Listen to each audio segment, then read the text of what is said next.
E aí galera, hoje na aula de MOF da SP3.1, já posso ser a feira, nós vamos estar falando um pouco sobre o sistema respiratório e a homeostasia. O nosso sistema respiratório, ele vai ser formado pelo nariz, faringe, laringe, traqueia, brônquios e pulmões. E as partes do sistema respiratório, elas podem ser classificadas de acordo com a sua estrutura ou a função que ele vai desempenhar.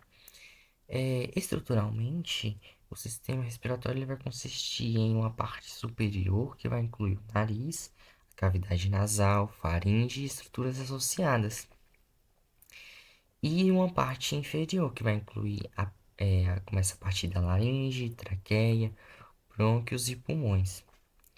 Já no ponto de vista funcional, ele também vai ser dividido em duas partes. Pelo primeiro, a zona de condução ou zona de transporte, que vai ser constituída por vários tubos e cavidades interconectadas, intrapulmonares e extrapulmonares, que vai começar lá na nariz, cavidade nasal, faringe, laringe, traqueias, brônquios e bronquíolos, e a sua função vai ser inicialmente filtrar, aquecer e modificar o ar e conduzir esse ar até os pulmões.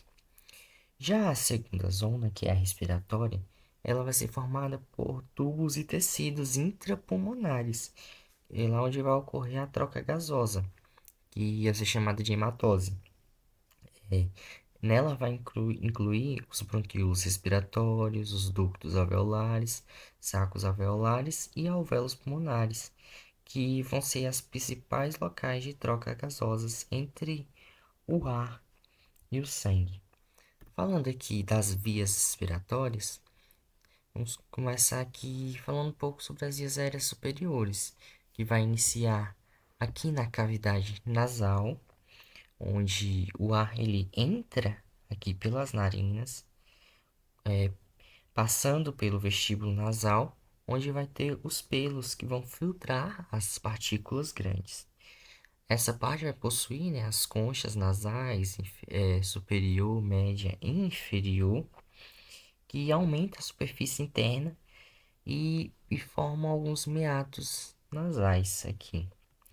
Essa cavidade nasal ela vai ser revestida por uma mucosa de células caliciformes, que eles vão umidificar o ar e também reter a poeira que respiramos.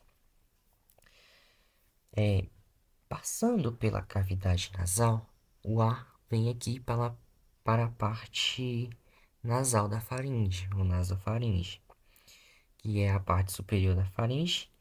Ele vai se estender até aqui no palato mole.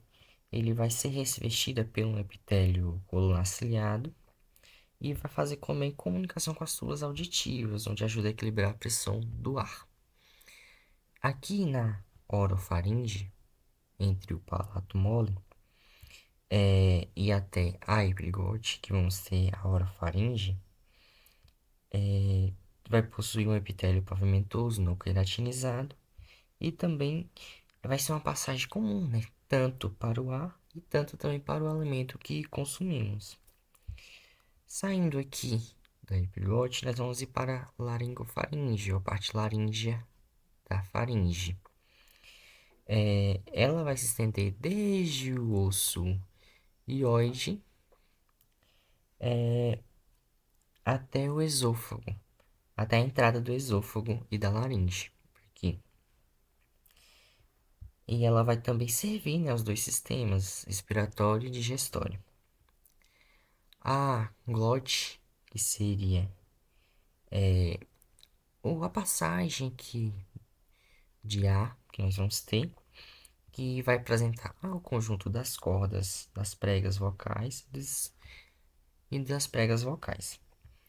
Aqui na glote vai ser o local de passagem do ar da laringofaringe para a traqueia. Na glote, nós vamos ter a epiglote, que vai tampar a glote, que seria o buraco, a cavidade que entra o ar, na hora da deglutição do alimento. Ou seja, essa epiglote vem para cá tampando, vem para cá, tampa a glote para que o alimento passe e não entre aqui nas vias respiratórias. Bem, agora, a partir daqui, nós vamos ir para as vias aéreas inferiores. Vamos iniciar na laringe, que a laringe ela conecta a faringe à traqueia, seria essa parte aqui, faringe, e ela vai ser composta por algumas cartilagens, como a tireoide, crocóide, e elas vão conter aqui as pregas vocais, que pelo movimento do ar vai produzir a voz. Ela também vai ser revestida por um epitélio pavimentoso. Acima das pregas vocais, aqui o epitélio pavimentoso, e abaixo das pregas vocais, o epitélio colunar ciliado. Partindo aqui da laringe, nós vamos ter a traqueia, que vai ser o tubo cartilaginoso que vai levar o ar da laringe para os brônquios. Ele vai ter mais ou menos 12 centímetros e ele vai se dividir em dois brônquios depois. Aqui nos brônquios, veja bem, a traqueia divide nos brônquios. Principal direito e principal direito. Aqui a parte que divide internamente é chamada de carina. Esses brônquios direito, esquerdo, também chamado de primários, direito e esquerdo, vai conduzir o ar para os pulmões. Para os pulmões. O direito, percebe-se que ele é bem mais vertical que o esquerdo. E isso favorece, por exemplo, quando ingerido algum objeto que possa tampar a cavidade, esse brônquio, normalmente virá para o direito por ele ser mais vertical do que com o esquerdo, que já é mais horizontal. O bronquíolo principal, ele vai se dividir em bronquíolos lobares ou secundário. No direito, nós vamos ter o bronquíolo lobar superior direito, o bronquíolo lobar médio direito e o bronquíolo lobar inferior direito, lobares ou secundares. Aqui no brônquio esquerdo, nós vamos ter o brônquio lobar superior esquerdo e inferior direito. Esses bronquíolos lobares, eles também vão se dividir novamente em bronquíolos segmentares, que posso se chamar também de terciários. Temos aqui bronquíolos segmentares, de ambos os lados. Esses bronquíolos segmentares, eles ainda continuam se dividindo, e quanto mais eles chegam na porção final, ele vai chegando nas zonas respiratórias. A partir dos bronquíolos terminais, vão partir os bronquíolos terminais, posteriormente. Aqui temos os brônquios e os bronquíolos. O que diferencia um brônquio de um bronquíolo vai ser a presença de cartilagem, que nos bronquíolos não tem a presença dessa cartilagem. Temos aqui, termina o brônquio, termina a cartilagem, inicia aqui os bronquíolos. Nos bronquíolos terminais, aqui vai ser as ramificações desses brônquios iniciais, primários. Ele vai ter uma transição epitelial, né? Que antes nós tínhamos um epitélio pseudo-estratificado ciliado. Ele vai transicionando. Aqui já no brônquio terminal, nós vamos ter um epitélio cúbico não ciliado. Depois dos bronquíolos terminais, nós vamos ter os bronquíolos respiratórios. Os bronquíolos respiratórios, eles já vão ter uma conexão com os sacos alveolares, através dos ductos alveolares. a partir dos brônquios respiratórios que nós vamos ter o início da zona respiratória. Eles vão conduzir o ar até os ductos alveolares. Os ductos alveolares vai ter uma imagem melhor histologicamente para perceber esses ductos. Mas falando deles, eles vão ser pequenos canais que vão conectar os bronquíolos respiratórios aos sacos alveolares, para eles permitem a passagem do ar para os alvéolos. E nesses alvéolos é onde vai haver a troca gasosa entre os capilares sanguíneos que vai estar envolto desses alvéolos. Aí o sangue, por difusão, entra oxigênio no sangue e sai CO2. Bem, continuando aqui, nós vamos ter os pulmões, que é onde vai estar sendo realizadas essas trocas gasosas. Macroscopicamente, nós vamos ter que os pulmões, eles vão ter algumas divisões, como por exemplo, aqui que dá para perceber, o pulmão direito e o pulmão esquerdo. O pulmão direito, ele é maior que o esquerdo, devido ao que o esquerdo vai estar alojado o coração. Então, enquanto o pulmão direito ele vai estar possuindo 3 lóbulos, o esquerdo vai possuir 2. Aqui, ó, o direito nós vamos ter o lobo superior, o lobo médio e o lobo inferior. Entre o lobo superior e o médio, nós vamos ter a fissura horizontal dividindo os lóbulos. E entre o lobo médio e o inferior, vamos ter uma fissura oblíqua dividindo esses 2 lóbulos. Como o pulmão esquerdo ele vai ter apenas 2 lóbulos, ele vai possuir apenas uma fissura, que é a fissura oblíqua. Na fissura, que é entre um lobo e outro, nós vamos ter a face interlobar, que vai estar aqui na fissura, que é entre um lobo e outro. Um corte seria bem mais fácil de ver, se fosse um corte assim, aí daria para ver essa divisão. Bem, falando nas faces do pulmão, vamos lá. O pulmão ele vai possuir uma face costal, como o próprio nome já diz, vai ser uma face voltada para as costelas, então vai estar assim mais lateralmente, onde tem as costelas. Eita. O pulmão, ele também vai ter uma face diafragmática, que seria essa parte aqui, essa face mais inferior, da parte inferior da base do pulmão, porque ele vai estar em contato com o músculo diafragma aqui. Então, nós vamos ter a face diafragmática. Na face mediastinal, o próprio nome já diz, essa é uma face média, vai estar aqui entre os 2 pulmões, que fica montada ao mediastino. No pulmão esquerdo, aqui, que vai ficar o alojado do coração, nós vamos ter a parte chamada de incisura cardíaca, que é onde o coração vai estar alojado. E nessa ponta que fica aqui da incisura cardíaca, nós vamos chamá-la de língula.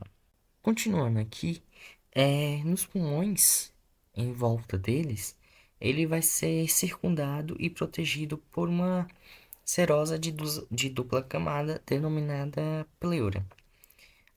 A camada superficial, que vai ser chamada de pleura parietal, ele vai revestir a parede da cavidade torácica. E a camada mais profunda, que seria a pleura visceral, ele vai recobrir os pulmões. Entre a pleura visceral e a pleura parietal vai existir um pequeno espaço, que é chamada de cavidade pleural. Nela vai conter um pequeno volume de líquido lubrificante secretado pelas membranas. E esse líquido ele vai ser importante porque ele reduz o atrito entre as pleuras parietal e visceral, possibilitando que elas deslizem uma sobre a outra durante a ventilação pulmonar. Que com o pulmão, sempre que a gente respira, ele expande, ele vai, se ele não tivesse essa camada protetora, as células estariam em constante atrito, isso podendo levar a uma perda celular. Então, para evitar isso, tem essas pleuras para a ventilação pulmonar ocorrer de forma mais interessante. Nas laterais não, na parte medial do pulmão, lá na face mediastinal, os pulmões ele vai possuir uma abertura para as veias, artérias. Essa abertura ela vai ser chamada de hilo pulmonar, de hilo do pulmão. Você vê que nos dois pulmões, direito e esquerdo, tem a presença do hilo.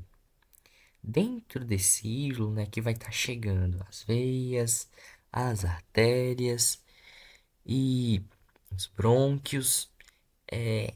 Cada parte ela vai compor a raiz do pulmão, né? Os brônquios, as veias, as artérias que chegam compõem a raiz do pulmão. E a abertura que o pulmão tem para a entrada dessas estruturas, ela é chamada de hilo. Histologicamente, desde lá do início da cavidade nasal, passando lá pelas partes da faringe, laringe, traqueia e brônquios, vai o nosso sistema respiratório ele vai possuir um epitélio que vai se modificando a depender de onde passa. Se vem por aqui traqueias, brônquio principal, brônquio lobar, vai ter uma predominância do epitélio pseudoestratificado cilíndrico ciliado. Porém, quando vai chegando no final para realizar as trocas gasosas, quando sai aqui da porção condutora para a porção respiratória, vai tendo uma modificação deste epitélio. Aqui, quando sai do termina a parte brônquica e entra nos bronquíolos, nós vamos ter a perda dos cílios e o epitélio que antes era pseudoestratificado se torna um colunar simples. Porém, vai chegando aqui até o bronquíolo terminal, vai tendo modificação contínua desse epitélio de colunar simples para um cuboide simples, em que chegando aqui nos brônquios respiratórios, até quando chega lá nos alvéolos, que vai ter mais um epitélio pavimentoso para estar realizando essas trocas gasosas. Percebe aqui, pseudoestratificado, cilíndrico ciliado, aí vai se tornando colunar simples ciliado, depois apenas colunar simples e depois se tornando cuboide, até chegar lá nos alvéolos que vai ter predomínio das células pavimentosas. Aqui nessa lâmina de pulmão, assim, é bem perceptível a presença dos brônquios primários aqui pela vista. Por que que é bem perceptível? Porque os brônquios eles vão ter a cartilagem, como eu falei antes. Então, essa parte mais escura, mais arroxeada, são as cartilagens hialina, que vai estar ao redor dos brônquios primários. Dando um zoom maior aqui nessa parte, nós vamos ter o brônquio primário com a sua cartilagem. Em volta aqui ainda também vai ter um músculo liso. Ele vai ter um epitélio pseudo-estratificado ciliado. Seguindo aqui, ó, percebe o epitélio pseudo-estratificado que ainda tem com os cíliozinhos. Seguindo, nós vamos ter o bronquíolo primário. Nele não tem mais a cartilagem, mas ainda tem os músculos lisos aqui ao redor. Bem, o bronquíolo primário, o que difere o bronquíolo primário do terminal do respiratório? No primário, ele vai ter ainda um epitélio, vai ter a transição, né, do epitélio colunar ciliado para um simples colunar. E ele vai ter uma abertura, uma cavidade maior ainda, que vai estar tendo ainda a passagem do ar, ainda não está chegando nas trocas gasosas.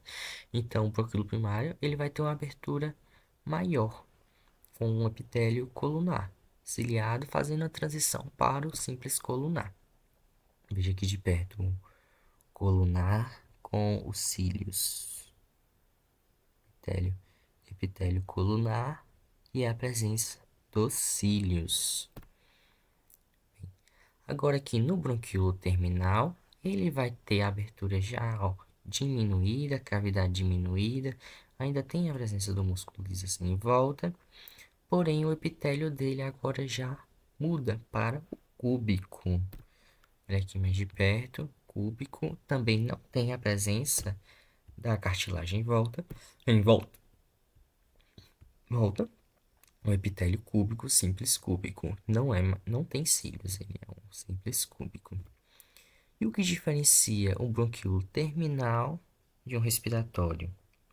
O bronquíolo terminal, ele vai ter ainda essa parede contínua, que o ar ainda não faz a comunicação com os alvéolos, com o ducto alveolar. Então, aqui não há trocas gasosas. Porém, no bronquíolo respiratório, veja que a parede já tem uma parede descontínua. Então, ele já está fazendo comunicação aqui com os alvéolos, com o ducto alveolar.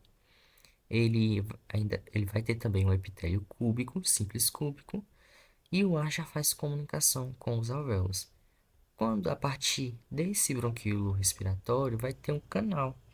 Esse canal tudinho é chamado de ducto alveolar. Um, um bronquíolo terminar dá a um bronquíolo alveolar, que é onde vai ter os alvéolos. Essa parte nós temos aqui. Esses ductos alveolares vão ser vias respiratórias alongadas, em que as paredes dele vai ser formado por alvéolos, onde vai estar realizando essas trocas gasosas por difusão. Chamamos também de hematose. E praticamente vai ser de alvéolos, mas vai ter a parte, né, dos bronquíolos, porque tem que ter a passagem desse ar. E nos ductos alveolares, eles vão dar para os sacos alveolares. O que seriam esses sacos alveolares? Vão ser um espaço que vai ser circundado por outros alvéolos. E os alvéolos, eles se abrem para esse espaço, que é o saco alveolar. Entendidos? Agora, nos alvéolos, nós vamos ter a presença de dois tipos de células, predominantemente. Nós vamos ter as células alveolares do tipo 1, que também vão ser conhecidas como os pneumócitos do tipo 1. Ele vai compreender 40% das células de revestimento alveolar. Eles vão ser células pavimentosas aqui, ó. Essas células mais achatadinhas são os pneumócitos 1, do tipo 1, que vai estar realizando essas trocas gasosas. Eles vão ser extremamente finos e vão revestir 95% dos alvéolos. Ou seja, 95% dos alvéolos, da parte dos alvéolos, vai ter pneumócito do tipo 1. Essas células elas vão estar bem unidas entre si. E essa junção ela vai formar uma barreira efetiva entre os espaços da parede septal. Nós vamos ter um septo, outro septo, que divide um alvéolo do outro, né? Um septo, um alvéolo aqui, outro alvéolo aqui, um septo dividindo ele. Nós vamos ter também as células alveolares do tipo 2, que também vão ser denominadas de pneumócitos do tipo 2. Elas vão ter uma forma mais cúbica, arredondada, aqui, ó, essas maiorzinhas, cúbicas. Elas vão ser importantes, pois elas vão secretar um líquido surfactante. E essas células também do tipo 2, elas vão representar cerca de 60% das células do revestimento alveolar, porém, em virtude do seu tamanho cuboide, ele vai cobrir 5% da superfície da área alveolar. Essas células do tipo 2, elas tendem a se projetar mais assim para dentro dos alvéolos, assim, ó. Tem uma para cá, não ficam nas pontas, ficam mais dentro dos alvéolos. Elas vão ser ricas em umas misturas de fosfolipídios, lipídios neutros e proteínas que são secretados, né, para formar um agente tensoativo de revestimento alveolar, que é o surfactante.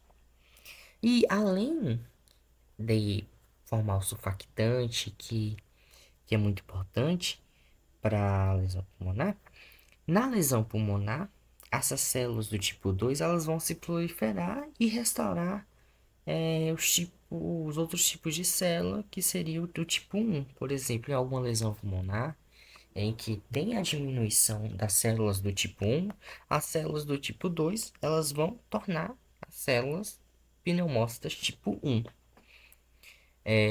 Se torna tipo um. Então, elas fazem a divisão tanto da própria, delas mesmas, a tipo pneumócito tipo 2 virando pneumócito do tipo 2, tanto também pneumócito tipo 2 virando os pneumócitos do tipo um.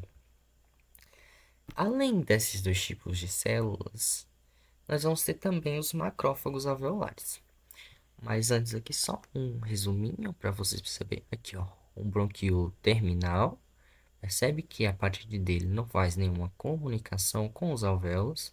Porém, quando passa aqui para o bronquíolo respiratório, a parede ela já faz uma comunicação com os alvéolos aqui. O outro bronquíolo respiratório fazendo comunicação com os alvéolos, porque a parede já é descontínua. O bronquíolo respiratório ele vai se desembocar no ducto alveolar, onde a parede vai ter os alvéolos e a cavidade chamada saco alveolar, né? Que entre o saco, entre essa parte aqui, vai ter os alvéolos fazendo comunicação com o saco alveolar. Agora voltando para os macrófagos, que vão estar presentes lá no pulmão, eles vão atuar no espaço aéreo do alvéolo. Eles vão varrer, né? Tipo, varrer, entre aspas, a superfície e vai remover o material particulado inalado, por exemplo, poeira, pólen. E em decorrência dessa atividade, esses macrófagos são denominados células de poeira. É tanto que na imagem histológica ela parece meio com uns grânulos dentro, assim, ó, células de poeira. Aqui nesse imagem eu encontrei essa aqui, ó, tá vendo? Tem uns grânulos mais escuros. Trata-se de um macrófago alveolar, porque como ele é a poeira e o pólen, não tem como eles transformar, né, isso, digerir, digamos assim. Aí ficam presos dentro deles. E em decorrência dessa atividade, esses macrófagos são denominados células de poeira, né? Como eu falei. Eles, assim como todos os outros macrófagos, eles vão ser derivados dos monócitos sanguíneos e vão pertencer ao sistema mononuclear fagocítico. Eles também vão fagocitar os eritrócitos que podem entrar nos alvéolos em uma situação, por exemplo, de insuficiência cardíaca, que alguns macrófagos engurgitados passam para a árvore bronquial e são eliminados por deglutição ou expectoração do líquido. Vai ter a presença também de alguns macrófagos septais, que vão ficar lá no septo, mais especificamente no tecido conjuntivo dos septos interalveolares. Esses macrófagos vão estar repletos de material fagocitado acumulados e podem permanecer nesse septo durante grande parte da vida do indivíduo. No roteiro, ele pede também para identificar a célula de Clara. Infelizmente, não vou ter uma imagem para vocês, porque dificilmente consegue se ver uma célula de Clara no microscópico, porém eu trouxe aqui um pouco da definição dela, né? Vão estar, né, presente lá nos bronquíolos terminais. Elas vão ter uma projeção apical arredondada em forma de cúpula. E eles também vão secretar um agente tensoativo que evita o colapso das vias respiratórias na expiração. Por exemplo, lá nos brônquios, nos brônquios terminais. Para que não haja, tipo, quando você esvazia o pulmão de ar, não fique grudada às paredes do bronquíolo. Então, esse agente tensoativo, que é uma lipoproteína, vai evitar esse colapso. Vai produzir também uma proteína CC16, que é abundante na secreção respiratória. Ele vai ter uma estrutura celular com um retículo endoplasmático rugoso basal bem desenvolvido, um complexo de Golgi lateral supranuclear, Vai ter grânulos, secretores e cisternas de retículo endoplasmático liso no citoplasma apical. E na importância clínica, alterações dessa proteína CC16 vão estar associadas a doenças como DPOC, doença pulmonar obstrutiva crônica e asma. Bem, é isso. Muito obrigado. Essa foi a aula da SSP.